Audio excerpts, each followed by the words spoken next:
Bung Karno waktu itu kebetulan saya ngobrol sama Masto. Masto itu Guntur Soekarno. Teman-teman waktu itu menuliskan tentang tradisi mudik dan open house para presiden. Saya menambahkan dari sisi Bung Karno yang memang belum ada waktu itu di referensi. Jadi menurut Masto, hari pertama saya ingat-ingat ya, Bung Karno itu sebagai presiden, dia mengkhususkan untuk pegawai istana.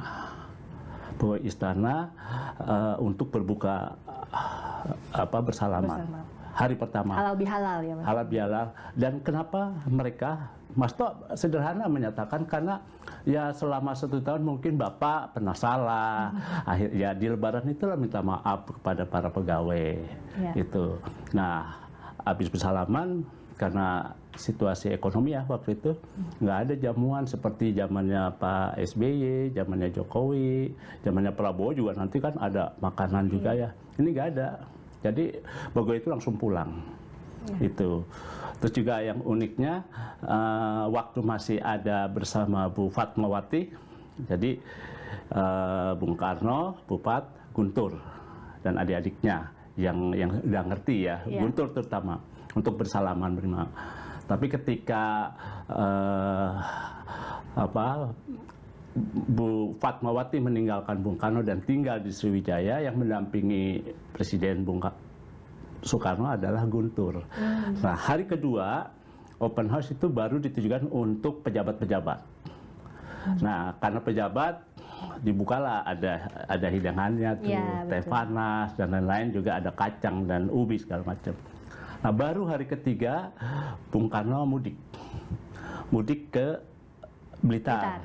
Waktu itu memang ada beberapa kali mudik. Ceritanya Masto itu ada yang naik kereta ke Malang, ada yang naik pesawat. Oh iya. Gitu. Nah, yang naik pesawat itu dari Malang baru jalan darat menuju Malang, menuju Blitar. Nah, naik kereta. Nah, di kereta itu juga ya namanya Bung Karno ya, orator. Jadi kadang-kadang di setiap stasiun pemberhentian itu didaulat oleh rakyat yang tahu bahwa kereta itu membawa Bung Karno. Yang Bung Karno di situ pidato. Nah, yang sudah ditunggu-tunggu, dan pada zaman itu kan tidak ada media sosial seperti sekarang ya Mas Har. Jadi harus bertemu langsung, orang menunggu sekali. Keretanya waktu itu kalau menurut Masto kereta luar biasa. Kayaknya hampir sama kereta yang digunakan ketika tahun 46 Bung Karno dan Bung Hatta hijrah dari Jakarta, ibu kota Jakarta dipindah ke Jogja waktu itu tahun 46.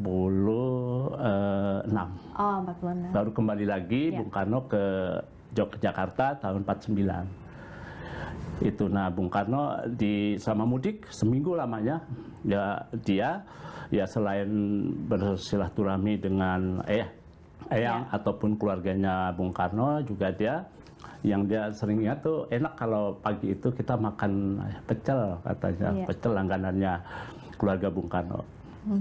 Itu di Bung Karno tuh.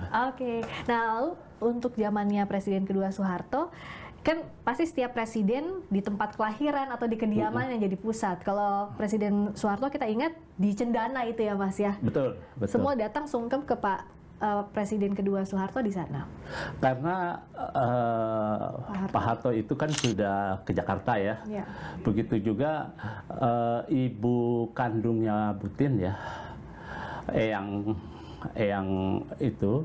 Putri itu juga sudah tinggal di Cendana. Jadi setiap kali Lebaran ya hanya open house-nya di Cendana, di kediaman pribadi Pak Harto itu. Setelah keluarga, baru para pejabat. Nah, keluarga itu dari foto yang sampai sekarang masih kita dapat tuh, kita lihat adalah open house tahun 98 ketika Pak Prabowo yang waktu itu masih menjadi perwira di Kopassus bersama Bu Titi sungkem pada Pak Harto, dan dia membawa Didit waktu itu yang masih kecil, masih di bawah 5 tahun.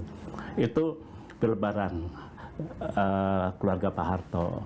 Jadi